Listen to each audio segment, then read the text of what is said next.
Welcome everyone to Close the Gap 2.0. This is the second or third time that we've done this workshop. You are in the right place if you signed up and have indeed showed up to be at this workshop to define and accomplish your number one business priority in the next 90 days or less. And the rules of engagement are very simple: receptivity, restraint, and responsibility. Receptivity, keep open loops, hold space for consideration. If you already had all the answers, you wouldn't be at a workshop like this. So keep an open loop, consider the things that I'm saying to you. There's going to be some things that you've never heard before. And then there's some things that are going to be said that you've heard before, maybe even from me, but because it's a different time and you're in a different place, they will land differently. And then restraint, just avoid the human default programming to close the loop, to create certainty, false or otherwise, that you've fully understood it, that you like it or don't like it. Don't leap to any value judgments. Just keep the loop open, show some restraint when it comes to how you're taking in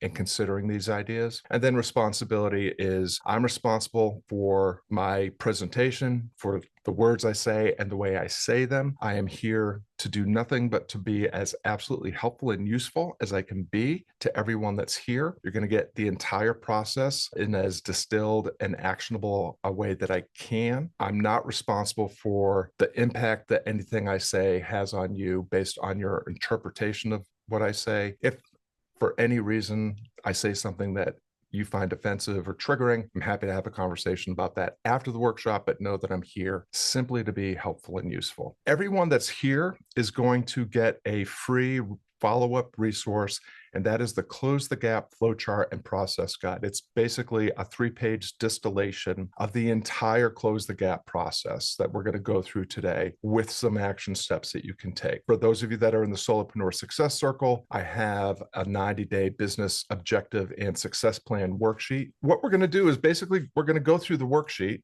and you'll be able to make significant progress in clarifying your 90-day business goal for the first quarter of 2025 and establishing your action plan for accomplishing that goal. And you'll have some tools, some strategies, and resources for closing the gap with greater ease and velocity. The first step is you have to clarify your lifestyle goal. We all became solopreneurs because, yes, we want to make a difference, but we also want to make a living, and we want to design a business around the ideal lifestyle that we would like to be living. And so you have to know what that ideal lifestyle is. If you want your business to fund and fit around your lifestyle, you must define that ideal lifestyle. So the question is, what does your ideal day look like? And what I want you to think about is, when do you wake up? Where do you work? How do you spend your time during the course of an entire day?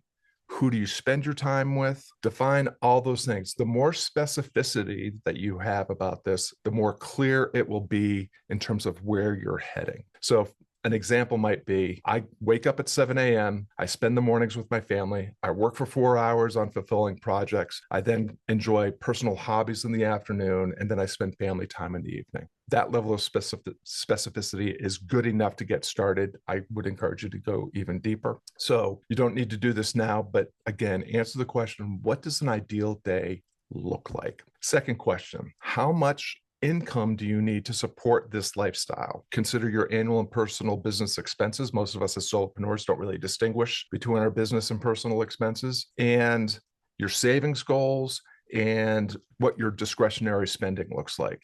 Now, after you pay for the mortgage or the rent, your car payment, your insurance payment, where does all the discretionary money at your disposal go? That is very important. The most common answers here were, I need $10,000 a month or I need $100,000 a year. I'm going to talk a little bit about the danger of arbitrary figures like that here in just a second. But if you do an actual audit of what your current expenses are and define that gap, you'll have a much clearer idea of what you actually need in order to fund that lifestyle. The final question here is, what specific time freedom do you want to achieve?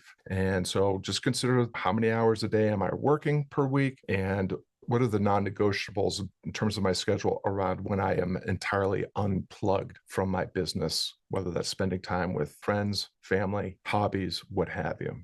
Okay. So those are the three questions that I encourage you to answer. What I want to do now, based on the 100 assessments that I did over the last 4 days or so, is I want to issue 3 cautions, and I'm going to give you 3 resources. These resources will come after the workshop is over, when I send out the announcement about the replay being ready, and when I send out the follow-up resources to everyone. The caution is, first of all, recapture and reallocate. Most people were pretty clear about where they wanted to go. Almost nobody gave any indication that they were clear about where they were actually starting and what they were actually starting with. You want to do an audit of your finances. Where does all the money go? You want to do an audit of your time. Where does all the time go? You want to do an audit of attention and energy. Where am I focusing my attention during the day? Where am I investing my finite effort and energy? If you have a clearly defined starting point and a clearly defined end point, you now have a vector.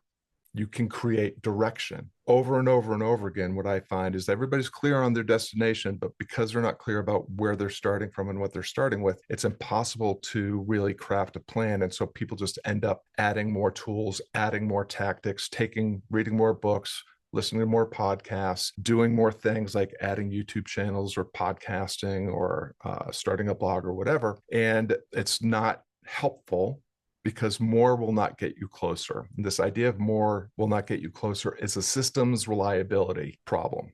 It is math and science, so it's true. Every system is perfectly designed to get the results it gets, which means you don't improve a system through addition. System reliability is determined by the product of the efficiency of all the components in the system, which means every time you add something to your to-do list, every time you add a new piece of software, a new automation, every time you try a new strategy or apply a new tactic, you are by definition driving down the efficiency and effectiveness of the system that you had before you added that thing. That's what system reliability means, which means, again, the reason why I ask you to do an audit of your finances, your time, your attention, and your energy. Anything that you can take out of your system, anything that you can take out of your day because it's underperforming or unnecessary, automatically drives up the efficiency of your system. So you can start to do better in terms of closing the gap between where you are and where you want to be right after this call by doing an audit of all the things that you're already doing and eliminating anything that's not giving you a discernible return on investment. We talked about this on the Friday call with the Solopreneur Success Circle. When I onboard anyone into the Close the Gap 90-day accelerator, the first thing we do is we do this audit, this recapture, reallocate audit. And it has never not happened that we are not able to eliminate at least 70 or 80% of what they're already doing and have no discernible impact on their revenue goals, which means we have already recaptured a ton of time, energy, attention that can be reallocated to the 2 or 3 things necessary to actually make meaningful progress to getting closer to your goals. So in addition to the recapture, reallocate as a financial exercise, there's also and I'm going to give everyone these articles. I'm going to click on this weekly schedule. When I say audit your time, the minimum amount of detail that you're looking for is this. When I started my business, or when I was looking to optimize my business, this is how I spent my time. 5 a.m. to 5 p.m., 5 days a week, working in my business for 5 hours on Saturday and 7 hours or more on Sunday. I left a little bit of time for my family and I left my time for my sleep. But this is not, if this looks crazy to you, I think if you do an actual audit of if you have an existing business and it is not performing the way that you want, I bet your schedule doesn't look very different from this. I've never met someone that is looking to optimize their business and improve their revenue that is not working at least 50 or 60 hours a week. Oftentimes it's more like 70, 80, or even more. And then when you're mapping out your ideal week, you want to get really clear about what your ideal week looks like. For me, it was working 2 hours a day, 5 to 7, 5 days a week, spending 7 a.m. to noon with my grandson, Jasper. We're the primary daycare for our grandson. Having flex time from noon to 5. This is time I spend with my wife and my grandson, or with clients, depending on the day. I have flex time on the weekend as well. And then I improved the amount of time that I'm spending with family. And again, the flex time, I can put it wherever I want. When I want to put it in my business, I do. When I want to put it into my hobbies or my family, I do. That's the level of specificity that you want to have. And that's the only way that you're going to be able to actually have a true account of the gap that you're trying to close. You have to know where you actually want to be. Where does the money go? Where does the time go? Where does the attention and energy go? You want to know exactly where you're starting and what you're starting with. Where are you spending your time? Where are you spending your money? Where are you spending your attention and energy? You must know those things if you're going to define the gap. And if you don't define the gap, you can't close the gap. All right, that brings us to step 2. Just while I've got you all on camera, is everybody tracking with me so far? You can give me a physical thumbs up if everybody's tracking with what I'm saying. Awesome. Okay. Step 2 is identify your 90-day objective. And there are 2 questions here. And so what we're doing with the 90-day objective is we have this big vision for the life that we want to be living, and we want our business to fund and fit around. But now what we want to do in the beginning of the first quarter of 2025 is identify what's the one business priority that, if I achieved it, would propel my business the furthest and the fastest toward that vision of the lifestyle that I would like my business to fund and fit around. And so the questions that you want to ask yourself, the first one is, what one result, if achieved, would make the biggest difference? And obviously there's going to be some guesswork here. I'm going to give you some tools and some practices and principles to operate from when you're choosing that one result. But it might be a revenue goal. It might be crafting an offer or refining an offer. It might be optimizing your marketing and sales system. Just define, like, what's the one thing that I want to fix in the next 90 days? You want it to be big enough that it's going to require you to commit to a diligent daily discipline of doing the work every single day for at least a couple of hours. But you don't want to make, like, nobody, if you say, I need to make $1 million in 90 days, all you've done is open yourself up to a tremendous amount of risk and suffering. If you want to make $1 million in 10 years, you have a very good chance of doing that. If you want to make it in 10 days or 10 weeks or 10 months, you have almost no chance. But you do have a very good chance of burning out and blowing yourself up. So make that 90-day objective big enough to feel a little scary, but not delusional. Okay. So an example would be, I want to increase my monthly revenue by $10,000 over 90 days by attracting more ideal clients. The second question you want to ask is, what's the biggest obstacle currently holding you back? So this might be constraints in revenue. It might be constraints in your time management. It might be constraints in the quality of leads and prospects that your marketing is bringing in and that your sales calls are trying to convert. Again, the more specificity, the better off you are.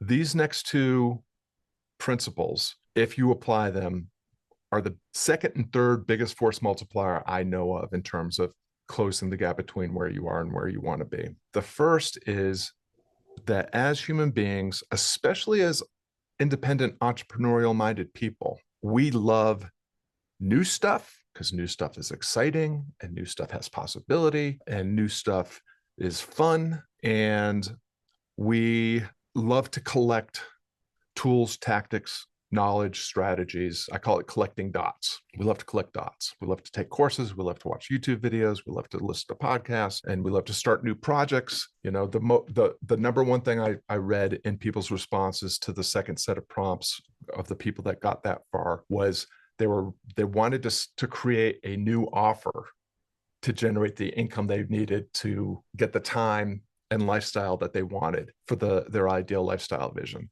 And that is actually the best way to not get any closer to what you want, because it takes. If you go through the recapture and reallocate exercise, I actually do the math on the cost of starting a new project, and it's pretty eye-opening. It takes an enormous amount of resources, time, attention, money, and effort to start a new thing. It takes far less resources to optimize a thing that already has a little traction or that's already working. So the rear view mirror exercise is, instead of looking out the window at all the things I could do and all the programs I could sign up for and all the YouTube channels and podcasts and books I could read, look in the rear view mirror at what has worked for me in the past. I'm going to pick on Penny and Bree right now. They are currently, so Penny and Bree, along with four others or three others, were in the Close the Gap program in the last quarter. 80% of those people signed up for this quarter, the first quarter of 2025. And I've done my onboarding call with Penny and Bree. Penny and Bree both had a goal to acquire their first client, and I'll let them speak for themselves. But my memory is that they did indeed get their first client. In some cases, that getting that one client more than paid for the cost of the program. When we did our call to set their objective for the first quarter of 2025, the instinct was, I'm going to do some new things. And through the course of our conversation, looking at the rearview mirror, we determined that in both Penny and Bree's case, they had accomplished getting a client, and I'm going to go in reverse order. Before they got the client, they had a discovery call. Before they had a discovery call, they had some conversations. Before they had a conversation, there were some comments made on their blog or their social media posts or their Substack publication or their emails. And before they had that, obviously, there was the content creation. Now, rather than add a podcast to the mix, which only will drive down the efficiency of a system that's already working, we determined that the best thing we could do is let's audit what we did last quarter. How many posts did we create? How many comments did they generate? How many conversations came as a result of those comments? How many discovery calls did I book? And how many clients did I have? And in both cases, it was one with several leads also on the line. That's a system that you can optimize. It worked. Make it work better. There's all sorts of ways that we tackle that, but the biggest one is, if you're able to close 10% of your discovery calls, your instinct might be, well, if I post on Facebook twice as much, I'll get twice as many discovery calls. But what you could actually do is maintain your posting or even reduce your posting on Facebook and just get better at discovery calls and go from 10% to 20%. You'll double the number of clients that you get. So when we are talking about the rear view mirror, that's exactly what we mean. Don't look out the windshield. Don't look for the shiny new thing that will make you feel good because it's new and exciting, but is actually just a seductive distraction that is preventing you from optimizing a system that was already working. If you decide that you do need to start a new project, then I recommend the 4 lenses.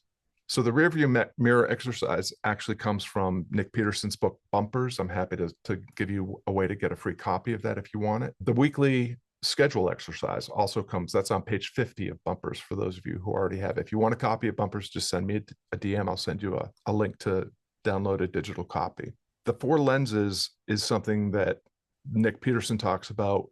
I'm not sure if it's in Bumpers or not, but his former partner, Dan Nicholson, also talks about it in his book, Rigging the Game, which is available at the Creative on Purpose bookstore. The 4 lenses are a checklist for deciding whether or not you're going to start something new.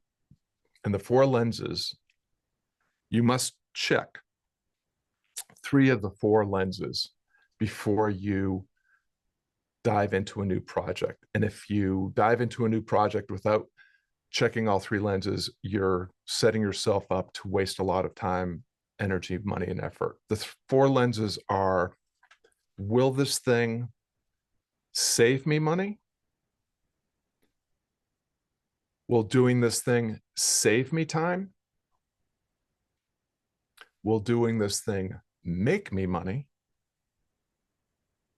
And will doing this thing force me to do something that I actually have to do anyways? We call it a forcing function. For instance, doing a workshop like this, if I put this through the 4 lenses, is it going to save me time? Actually, absolutely. Because instead of having to explain the close the gap process to any prospects or leads, I have a link I can send that will just, they can watch it for themselves. And if they can't make it through a 45-minute video of how they can actually close the gap and make real progress in their business, they're not going to be a good candidate anyways. And if they do, they've already educated themselves in most of the principles and practices that I'm going to throw at them to begin with. So I'm going to save a ton of time by spending an hour doing a workshop. Is it going to save me money? Well, if time is money, it saves me quite a bit of money as well, because instead of spending an hour with a person on a discovery call, I can send them to a video, an hour-long video, and make them watch that, and then just follow up by message with any questions. Is it a forcing function? Absolutely. I don't have any kind of, although I have the book and I have the flowchart process guide, I don't really have anything that goes into this level of detail in terms of someone being able to experience not just the principles and the process, but also my personality and preferences. That will also be a way to filter out the wrong people and filter in the right people.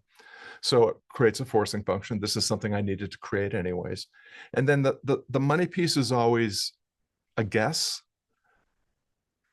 but hosting a 1-hour workshop that I could literally do in my sleep and may generate a few new paid subscribers and may intrigue current Solopreneur Success Circle members to consider joining the next cohort of a Close the Gap program. I have a very high probability. I've done workshops like this, not this particular topic, but most of you in the Solopreneur Success Circle came into this world by first attending a free workshop, signing up to be a paid subscriber, and then many of you have become, well, anybody that is a client right now has to go through becoming a Solopreneur Success Circle member. So I have a very high probability that there will be some money made in addition. So I checked all 4 boxes, which means I created the event and sent it out, and 22 people showed up, and however many people are here, it looks like we have 20 people here signed up and showed up. Showed up. So that's the rear view mirror and the 4 lenses for helping you identify your 90-day goal. Check the rear view mirror, optimize your current systems that are working and make them work better. If you must add something, if you have a new tool or strategy that you want to apply, put it through the 4 lenses. All right, and that brings us to the final step, which is craft your success path. And here there's really only 1 question, but it has 3 parts and 1 resource. Just a quick side note, when you get, and again, everybody here will get a copy of the Close the Gap flowchart and process guide. There is a link in there to get a free copy of the Close the Gap book, which details all 3 steps. And in the book, there's 3 segments to every step. So I'm not giving you all of them. I'm giving you the one that will have the highest impact on your ability to do something with this information when you get off the call. So if you get the flowchart and process guide, it makes sense to you and you want to go deeper, you can go deeper with the book. So we've established our 90-day goal. We know the lifestyle that we want to design our business to fund and fit around. And so now we have to determine the 2 or 3 things that need to go right to accomplish that objective. The 2 or 3 things that must go right, which means we have to eliminate all the other things that we are tempted to do that don't have to go right in order for us to achieve our objective. So the question is, what specific actions will you take to achieve this result? You want to break it down into 2 or 3 steps.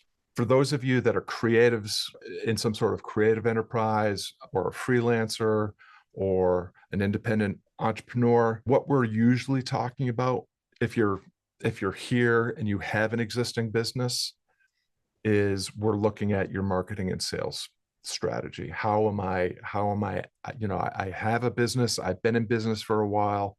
I've had customers, I've had success with clients or customers with my product or service. And what you're looking for is, how can I fill my pipeline? How can I generate more prospects? How do I create better leads? How do I turn those leads into perfect fit clients? So just to give you an example of like, what are how do you break the objective down into actionable steps? We can use the example that I shared based on the conversations I had with Penny and Bree. We know how to get a client. We look in the rearview mirror and we audit the number of discovery calls that it took to get that one client. We audit the number of conversations it took to get that number of discovery calls. We audit the amount of content that it took to get those conversations going. And so let's just say, for the sake of argument, that we know that if we start 100 conversations, that we know that in general, it would be not unusual to get about 20% of those people into some sort of back and forth, and then to a discovery call. So maybe 20 of those 100 conversations turn into discovery calls. And if we had one client as a result of that, then we have like a 5% conversion rate. 20% is kind of the industry standard in the coaching consulting world. So now we know that we want to try to improve that discovery call closing rate. We want to try to at least double that rate so that we're at 10%. Then we can repeat that process and try to get it up to 20% in the next 90 days. Whatever your goal is, whatever you want to make sure, again, I know where I am. I know where I want to be. I know what I'm starting with, the resources and assets that I have. I know which ones are necessary to get me to where I want to be in 90 days. What are the 3 things that have to go right?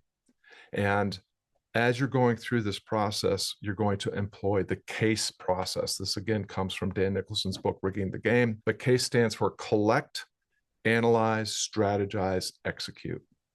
You want to collect the data. I'm going to pick on Penny again. Penny, I apologize in advance. You know, I only pick on you and I know you can take it. So collecting the data is something that most creative types like me, like Penny, like others here, we're not very fond of creating spreadsheets and counting things. So it's not fun. It's not sexy until we start to do it and get results and collapse time to target. And then suddenly it becomes really fun and sexy. So what I suggested to Penny is go ahead and make 3 columns, October, November, December. How many posts? And then 5 rows. How many posts did you create? How many comments did you generate? How many conversations were started? How many discovery calls did you have? How many clients did you have? If you account for that over the course of 3 months, you have all the data you need. You don't need a spreadsheet. You can do it on a piece of paper or in a notebook. But that's what the CASE system is. Because at the end of 90 days, when we collect the data and analyze the data, in Penny's case, we learned that the system is working. In order to optimize the system, the best step for me in the next 90 days is to not worry about generating more content, not worrying about generating more comments and conversations, but to just simply get better at the process of being on a discovery call or a sales call or whatever you want to call it. And so that's the strategy. And now she's going to execute that strategy over the next 90 days. She's already has traction. Now we're just looking for a little bit of momentum. We're just catalyzing the progress that she already made. So I'm going to pause there for 1 minute. There's just a couple final questions for you all, or two more tips, and then a couple questions, and then we're going into the closed Q&A and implementation session. But just to make sure everybody is everybody tracking with everything that I've said so far? Does it all make sense? I'm seeing all thumbs up. I don't see anybody that's crying. I don't see anybody that's tearing their hair out. So I think it looks like everybody's okay. All right. So When you get the flow chart and process guide, if you download the book, you will see that I close with two things. And I want to share this with you because these two principles or exercises have been invaluable to me in making progress in my own application of this 90-day success accelerator process. The first is to check your zest barometer. This simply means, how's your energy? Are you feeling energized or depleted? Are you feeling excited or exhausted? When we consistently find ourselves feeling depleted or exhausted or unexcited, our instinct is, it's not working, I'm going to quit and do something else. I'm doing the wrong thing. Possible. It's always possible that you have to let go of some costs because it's not serving you, it's not helping you. Far more often, it's not that you're doing the wrong thing, it's that you're doing the thing wrong, which is one of the benefits of this 90-day accelerator process, is you're keeping track of the metrics, you're actually observing, you're engaging the field every day, you're testing things in the wild, you're colliding with reality, collecting data that can be analyzed and objectively measured against what you've done in the past and where you're trying to go. So, but the human default programming, especially amongst entrepreneurial types, is, it's not working, I'm going to quit and I'm going to do something else, which is the best way to continue to burn yourself out and eventually build yourself up, because the amount of resources it takes to start a new thing. The second thing is the reserve clause. I'll go to my screen share so you can see all this. The reserve clause simply is, keep your commitments and obligations as few and as loose as you can. We have this default tendency to focus on we had that lifestyle goal. This is where I want to be in 10 years, which means in 5 years I should be here, which means in 3 years I should be here, which means at the end of the year I should be here. So this is what I'm going to do this quarter. This is what's happening for me this month, this week, this day. And you put the blinders on and you simply grind your way to a result that is more or less arbitrary. And you have no flexibility or resilience for the fact that there's going to be inevitably obstacles you could not have foreseen and opportunities that you could not have foreseen. And often those obstacles are opportunities in disguise. You have to have the reserve clause in mind at all times. This is what I'm doing. This is where I'm heading. This is my plan. However, in the event that reality and what is happening here and now dictates that I need to rethink my destination or my path or my process, I reserve the right to change my mind. If I ask Felice to go out for coffee with me at 10 o'clock tomorrow morning at my favorite coffee shop, and we get there and the building is on fire, are we going into the coffee shop just because we said so? No.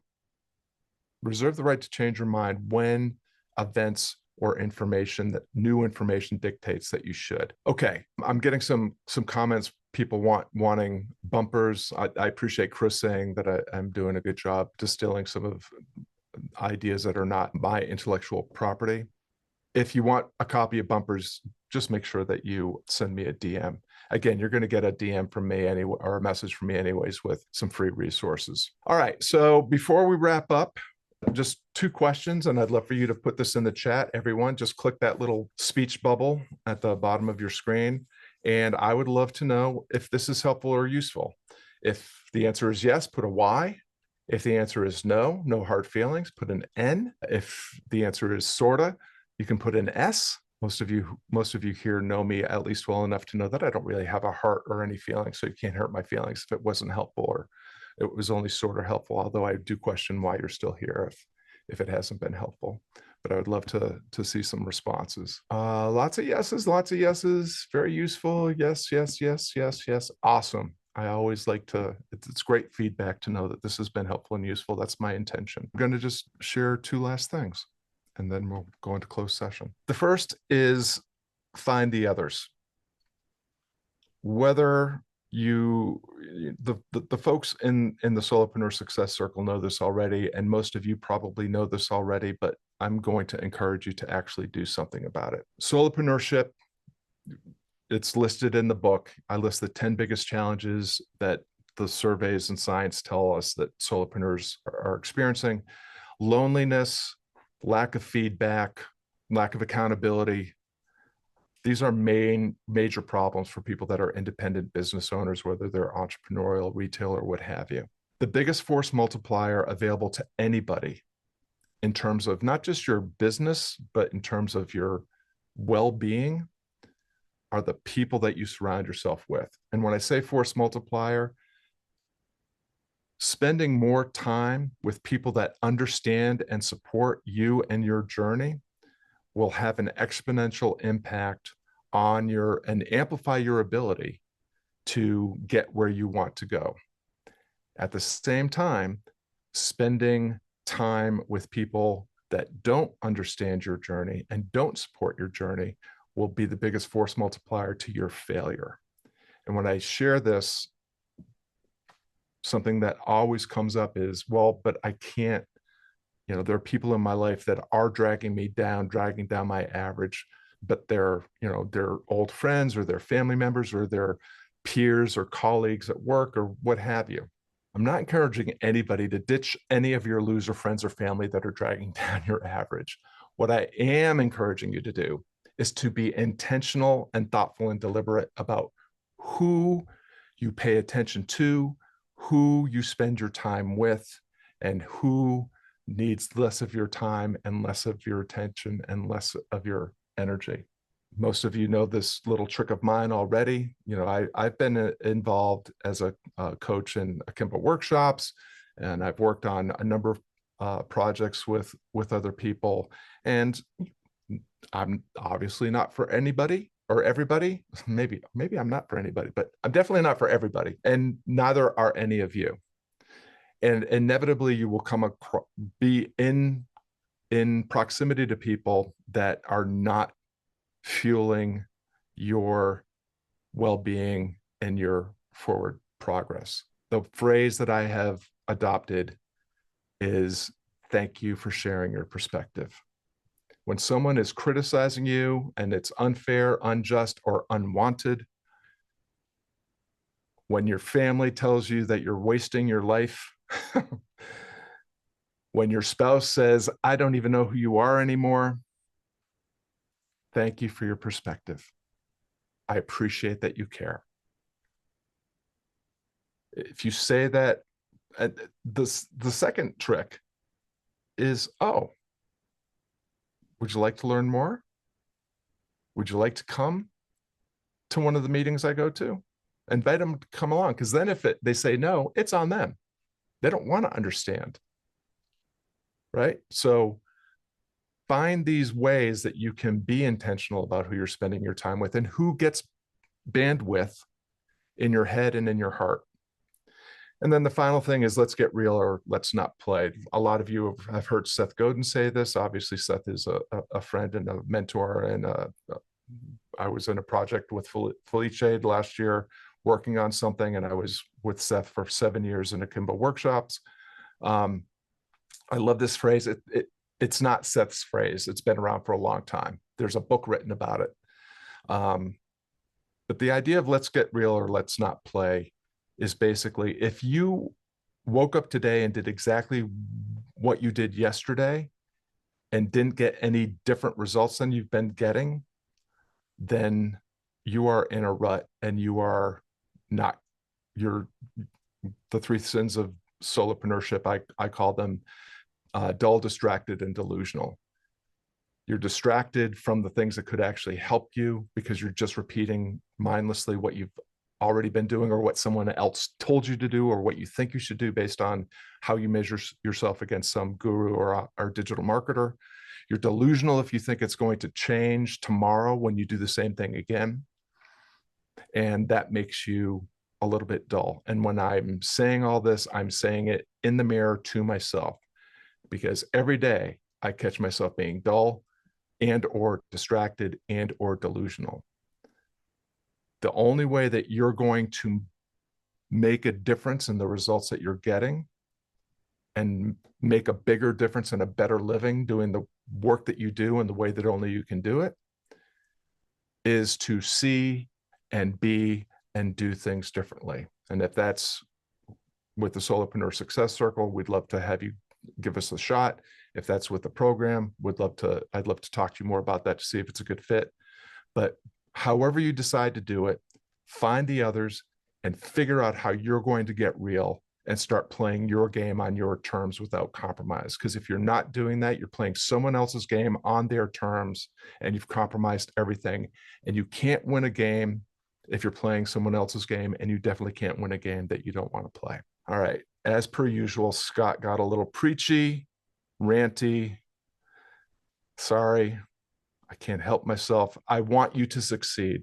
We're going into, interesting times. The world needs more people like you that are purpose-driven, that want to make a difference, that want to do work that matters, that want to find ways to lead more connected, collaborative, impactful lives. So however you decide to do it, I wish you nothing but the best. We're going to go into closed session now with the Solopreneur Success Circle. You all know who you are, and I'm going to ask the rest of you to just please go ahead and see yourself out. I hate kicking people out, but I know who's supposed to be here and who's not.